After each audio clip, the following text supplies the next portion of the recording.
खजुराहो लोकसभा में हम मौजूद हैं। ये गांधी चौक है। ये बीजेपी की परंपरागत सीट है और दशकों से यहाँ पर भारतीय जनता पार्टी का कैंडिडेट जीतता आ रहा है। खासियत ये है कि यहाँ से स्थानीय प्रत्याशी नहीं मिला है कोई भी। हमेशा इस लोकसभा क्षेत्र से जब भी प्रत्याशी मिला है वो बाहर का रहा है।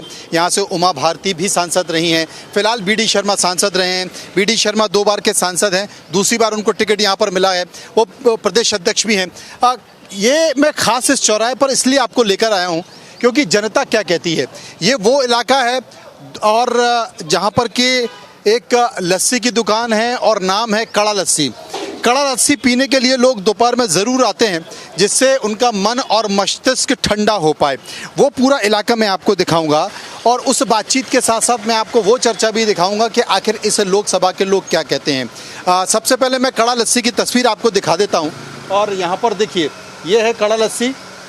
ये यहाँ लस्सी बनती है और आप देख सकते हैं यहाँ पर पहले से ही एडवांस में बना कर रखी जाती है क्योंकि लगातार लोग आते हैं, इसलिए ये बना कर रख ली जाती है। फ्रीज़र यहाँ पर है, सारे फ्रीज़र लस्सी से बने हुए हैं और इसी लस्सी के साथ यहाँ पर लोग हमारे साथ बैठे हैं। उनसे चर्चा करने की कोशिश करेंगे कि इस बार का लोकसभा चुनाव में क्या कहा जाता है। क्या आप पी रहे हो? लस्सी। मज़ा आ रहा है? हाँ। तो यहाँ की राजनीति भी लस्सी की तरह है क्या? मैं क्या बताऊँ। ठंडी है, गर्म है, खट्टी है, मीठी है? ठंडी है।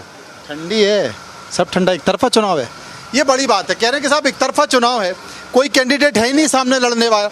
और ये मैं आपको बता दूं कि जो खजुराहो सीट है वो इस बार गठबंधन में चली गई, यानी कि मध्य प्रदेश की 29 सीटों में से 28 में कांग्रेस लड़ रही है। एक सीट में यहाँ सपा के लिए छोड़ दी गई थी।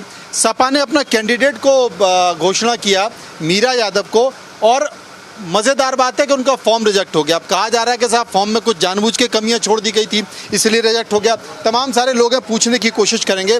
अब फॉरवर्ड ब्लॉक के प्रत्याशी हैं, उनका नहीं लड़ना एक ही बात है। एक तरफा जीत होने वाली है, बड़े मार्जिन के साथ जीत होने वाली है।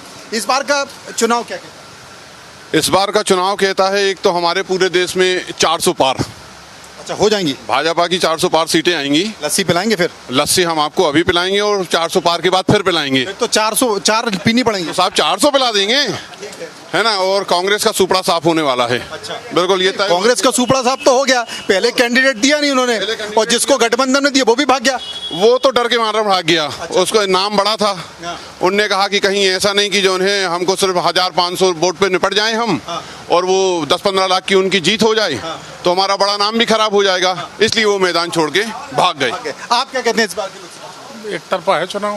बीडी भाई से एक तरफा जीतेंगे। और जीतेंगे क्या, मुझ कोई भी लड़ जाता। हम तो ने तो ये भी तो कहा था ना कि राहुल गांधी भी आ जाएंगे, वो भी लड़ जाए इधर से तो हमें बीडी भाई सब जीतेंगे। यहाँ हमारे 40 साल से भाजपा का शासन है, वो भाजपा को कोई हटा नहीं सकता, चाहे वो विधानसभा चाहे लोकसभा हो। क्यों लोग ये बीडी भाई साहब बहुत अच्छा विकास करते हैं, अपने जाके केंद्र में अपनी पूरी समस्या अपने क्षेत्र की रखते हैं। तो ये ऐसा व्यक्ति कौन चाहिए भाई? जनता को चाहिए विकास पुत्र, और विकास पुत्र है तो हमें तो विकास चाहिए। बीडी भाई साहब बहुत तो विकास दे रहे हैं। आप बताइए साहब, ये कह रहे हैं विकास पुत्र हैं और एक तरफा 40 साल से बीजेपी जीत रही है, क्या है खेला? मेरी उम्र 46 वर्ष है। अच्छा। मैं 35 वर्ष से पन्ना छोड़ के बाहर के अन्य जिलों के ही विकास पत्र देख पा रहा हूँ। अच्छा। चाहे जो भाजपा के यहाँ पे लगभग 35 साल से जब से मैं समझ रहा हूँ तब से मैं देख रहा हूँ भाजपा के ही सांसद हैं और लगातार बाहर के विकास पत्र आ रहे हैं। एक भी पन्ना लोकल में आज तक हमारे यहाँ कोई भाजपा में भी ऐसा बड़ा नेता नहीं बन पाया जो यहाँ का विकास कर सके। और आते हैं अपना विकास करके चले जाते हैं, सिर्फ अपना विकास करते हैं। हमारे शहर के विकास से किसी को कोई मतलब नहीं है। ये हमारा सौभाग्य है कि मध्य प्रदेश का इतना बड़ा भारतीय जनता पार्टी के प्रदेश अध्यक्ष और सबसे बड़े नेता बीडी भाई साहब हमारे लोकसभा क्षेत्र पन्ना से चुनाव लड़ते हैं। ये हमारे लिए नहीं, कोई दिक्कत नहीं। ये लोग हमारे यहाँ पे जो ने बताया कि कोई भी लड़ जाए आके जीत, मतलब यहाँ की चर्चा तो ये तक है कि नरेंद्र मोदी यदि कांग्रेस की टिकट से लड़ेंगे वो हार जाएंगे। यहाँ की जनता हमारे यहाँ की इतनी भोली है, आप ये समझिए 35 सालों से या 40 आज तक जब से मुझको जानकारी है, जब से चुनाव हुए हैं मात्र 2 बार यहाँ पर लोकल के सांसद बने हैं, वो भी हमारे महाराज परिवार के। उसके अलावा यहाँ की इतनी जनता भोली है कि बाहर से कोई भी उतार दिया जाता है उसको वोट देना है, सिर्फ अंधे होके भाजपा। तो कांग्रेस क्यों नहीं उतार पाई? कांग्रेस उतारती है, लेकिन यहाँ की जनता को जो है एक चश्मा जो कहते हैं इसको, आप अभी इनसे पूछिए विकास के नाम पे क्या किया गया, कोई नया प्रोजेक्ट ये बताएंगे, बना बताइए विकास के नाम पे क्या किया है? विकास के नाम पे अगर भारतीय जनता पार्टी की विकास की बातें करें तो अनगिनत हैं। अब बहुत से लोगों को समझ में नहीं आती। जैसे यहाँ मेडिकल कॉलेज की घोषणा हो गई, सरकारी काम है, टाइम लगता है, आदमी सोचते हैं साहब भाई 4 महीने पहले घोषणा हुई, कहाँ कुछ दिख नहीं रहा। तो ये बड़े प्रोजेक्ट हैं, टाइम लगेगा। विकास का देखिए क्या बोलूँ मैं, किस तरफ आप जिस तरफ देखेंगे, चाहे रोड हो, ब्रिजेज हो, गरीब कल्याण योजना हो, सब एक तरफा है, बीजेपी के पक्ष में है, लोगों को फायदा हो रहा है, इसलिए लोग वोट कर रहे हैं। एक महिला बैठी है, सब कुछ ठीक चल रहा है, कोई रोटी पानी की रोजगार की कमी नहीं है। सब सही है, हमका कहता चाहिए जी को बन गया तो सब सही हो, जी को ना बनो तो को सोना को नहीं सोना।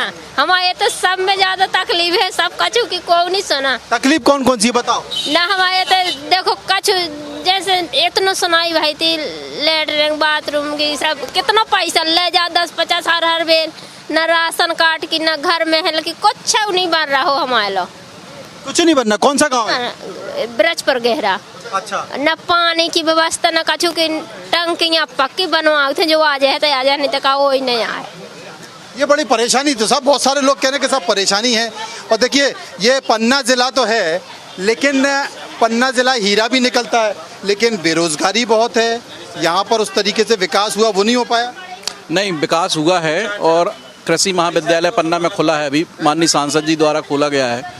और अभी जो है मेडिकल कॉलेज की भी स्वीकृति आ गई है, जो अब बनने को तैयार है, जमीन भी उसका आरक्षित हो गई है।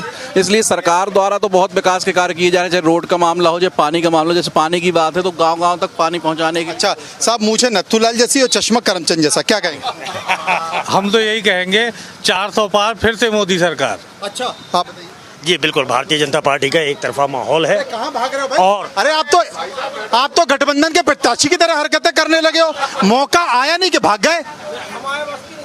नहीं, काहे नहीं है बस की? तो इसका मतलब उम्मीदवार से पहले पूछ लेना चाहिए कि चुनाव लड़ना बस की है कि नहीं। तो अगर पहले पूछ रहे तो काहे को भागता?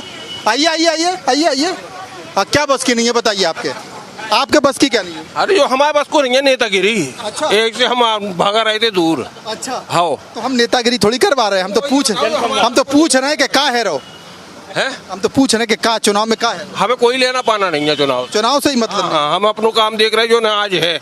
तो लस्सी पी भी आए? नहीं, हम अपने काम में लगे। काम में लगे। आप बताइए। जी जी, भारत में जैसे मैंने बताया, भारतीय जनता पार्टी का एक तरफा माहौल है और भारतीय जनता पार्टी की जीत सुनिश्चित है। और कोई अतिशयोक्ति नहीं होगी कि वी डी शर्मा जी 10 लाख वोटों से जीत जाए चुनाव। कोई अतिशयोक्ति नहीं होगी साहब। ये जो खेला हुआ गठबंधन के कैंडिडेट का, लोगों का कहना है कि साहब ये फिक्सिंग हो गई। जो कैंडिडेट खड़ा था उसने फिक्सिंग कर ली बीजेपी। गलत है, वो मैदान छोड़कर भागे हैं। और आप कहते हैं कि साहब कि वो कलेक्टर का उसका हाथ है, लेकिन उनने एक्चुअली पूरा अपना खुद किया है। ये जो फार्म रिजेक्ट हुआ है वो उनने खुद करवाया है, जिससे भारतीय जनता पार्टी का इतना शक्तिशाली व्यक्ति बैठा है बीडी भाई साहब, उनके सामने टिक नहीं पाएगा। और भाई साहब कह रहे थे कि साहब यहाँ की व्यक्तिगत, हमारे यहाँ की हमारी जो पूर्व में यहाँ चुनाव लड़ी थी वो पन्ने जिले की है, वो चुनाव हार गई यानी बीडी भाई साहब से 4 लाख से। तो कांग्रेस ने दिया तो था ही, क्यों नहीं यहाँ की जनता ने एक उम्मीद थी कि 28-29 में से एक सीट गठबंधन को चली गई और वो गठबंधन का उम्मीदवार ही भाग गया। अब बताइए, मतलब पर्चा रिजेक्ट हो गया, उसका क्या हो गया? तो मतलब यही कहा जा रहा है कि गठबंधन के लोग लड़ने को ही तैयार नहीं। आप ये देखिए, ये अपने मानने का वैसा, चूंकि जो मेरा परिचय कराया गया, आपको बताया गया होगा, मैं एडवोकेट हूँ। वहाँ पर जो चुनाव की प्रक्रिया होती है, जिस दिन स्क्रूटनिंग का समय होता है, आप लोग भी जानने वाले हैं, जो निर्वाचन अधिकारी के रूप में कलेक्टर होता है जो जिले का, उसको पूरे समय, या अपर कलेक्टर जो उसका प्रभारी रहता है, उसके बाद उत्तराधिकारी, उनको रहना चाहिए मौजूद 3 बजे तक का जो स्क्रूटनिंग का समय रहता है। लेकिन उस दिनांक को ना तो कलेक्टर महोदय अपनी रिटर्निंग ऑफिसर की सीट पर थे, ना एडीएम साहब। आप इतने से अंदाज लगा सकते हैं कि क्या मान लीजिए होगा ही होगी कोई गलती, कि हम नहीं कह रहे कि गलती नहीं हुई होगी, कुछ तो आपको गलती मिली, तब तो आपने उसका। आप 3-4 चुनाव लड़ चुके उत्तर प्रदेश में, उसके बाद भी गलती हो गई कैंडिडेट से? नहीं, बिल्कुल एक गलती इंसान से होती है। माननीय नरेंद्र मोदी जी जो आज हमारे देश के प्रधानमंत्री हैं, वो 20 चुनाव लड़ चुके हैं, 15 चुनाव में उन्होंने बताया हम अविवाहित हैं। गलती हुई ना उनसे, एफिडेविट देते थे वो मैं अविवाहित हूँ, बाद में उनकी जब गलती दिखाई गई हमारे दिग्विजय सिंह के द्वारा, तब उन्होंने माना कि अरे ये तो मुझसे गलती होती थी, मैं विवाहित हूँ, भले मैं आज भी तलाकशुदा नहीं हूँ। जब आप तलाकशुदा नहीं, आप बताइए साहब किस क्या है जो कैंडिडेट है? नहीं साहब, ये देखिए आपने जो बात करी है अभी, वो 3 बार 4 बार विधायक रहे शायद वहाँ से, और मुझे जो जानकारी मिली है कि लोगों ने कहा भी, जो वहाँ पर ऑफिसर्स बैठे थे, कि साहब इसमें सिग्नेचर आपके छूटे हैं, तो उन्होंने बोला साहब मैं बाइट दे के आता हूँ मीडिया से, फिर मैं साइन करूँगा, लौट के नहीं आए। और सबसे बड़ी बात, मान लीजिए कुछ यहाँ हेरा फेरी हुई तो कोर्ट तो खुला है ना आपके लिए। अगर यहाँ कुछ गलती करी गई प्रशासन द्वारा तो आप कोर्ट में जा सकते हैं। कोर्ट खुला है। वोट डालने जाओगे? नहीं जाओगे? क्यों भाई वोट डालने जाओगे? हैं तो आपके दिमाग में कौन से मुद्दे रहेंगे कि इस मुद्दे को ध्यान में रखकर वोट डालें? बीजेपी। अरे भाई हम मुद्दे की बात कर रहे हैं, बिजली, पानी, रोजगार, सड़क। क्या रोजगार तो सभी है, उपलब्ध है। और उपलब्ध है? हाँ उपलब्ध है, शुरू से पूरी जो कमियां थी वो पूरी हो चुकी। हाँ भाई क्या मुंबई जाओगे? मुंबई जाओगे? हाँ घूमने जाएंगे। हीरो बनोगे? हीरो बनोगे? हाँ हाँ चुनाव में वोट दोगे? हाँ देंगे। इस मुद्दे पे तो कमल को। अच्छा आप ये बताओ, पन्ना में सब ठीक है? खूब रोजगार है, सड़कें बनी है, बिजली है, और क्या नहीं है? सब कुछ है, काम धंधा बन नहीं है, कुछ काम धंधा नहीं है, काम धंधा है, फुटपाथ पे बैठते हैं, कोई पूछने नहीं आता। जब वोट चाहने पड़ते हैं तो हाथ जोड़ते हैं, घर पे आते हैं, और जब जरूरत निकल गई तो भूल जाते हैं सब कुछ। क्या करें? ये बड़ी स्थिति है। देखिए साहब, ये आप आइए, और इस वक्त जो लस्सी बन रही है, यहाँ की राजनीति या प्रदेश की राजनीति जैसे मथी जा रही है, ठीक वैसे ही मथी जा रही है जैसे यहाँ पर लस्सी मथी जा रही है, और मुद्दे भी ठीक वैसे ही हैं। लेकिन इन सब के बावजूद भी लोगों की फिर शिकायत है, बहुत सारी उम्मीदें हैं, और बहुत सारी उम्मीदों के साथ साथ ये तमाम सारी चीज़ें हैं, और उन मुद्दों के ज़रिए बिजली, पानी, सड़क, स्वास्थ्य, शिक्षा, ये बहुत सारी चीज़ें ऐसी बताई जाती हैं। और ये कड़ा लस्सी है, और इस लस्सी का स्वाद बड़ा ज़ोरदार है, और ये कहा जा रहा है कि साहब ये लस्सी बहुत अच्छी है। तो गर्मा गर्म मुद्दों के साथ एक बार ठंडी लस्सी को चेक कर लेते हैं। वाकई बहुत शानदार, बहुत जोरदार। तो फिलहाल पन्ना की चर्चा जारी रहेगी, आप चलते रहिए हमारे साथ।